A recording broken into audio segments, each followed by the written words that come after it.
ki khubor ka bate si TV. Lawan Rashaphi taka Frank Motors. Booking open for the new Nexon. Visit Frank Motors or call 7045207973. Satang khendiat benai bagi pajba jong gejala kin yo biang banjit ya kin nong mi khmat syaga election MP u President ka United Democratic Party uba met ba lengdo ulai tu bagi ladon kumba arngut ki bala Pynpaw syaga party bagi Kwah ban Ïakhun ya ka election MP Lok Sabha arjar arpsau na Shillong parliamentary seat.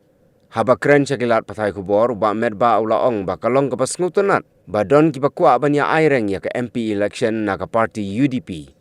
Nrai haduk mentah ke parti keempat sim ya gano-gano garai. Yang sedang menya berkat harga debat kini itu tak mengimpat raya ni harga debat. Lain lagi MDC berdiri sini MDC itu kalau bakal jumpa Pynpaw jumki itu kita lihat. Lalu kita ngimpat baik. Ngisok men bana kalian ke parti kita bun pergi Kwah Ïakhun ke parti UDP nak ketika UDP.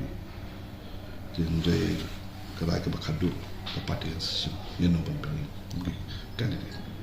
Manwa don ke election, jadi penyeng ke tongkat don ben kalian jumpa ke parti.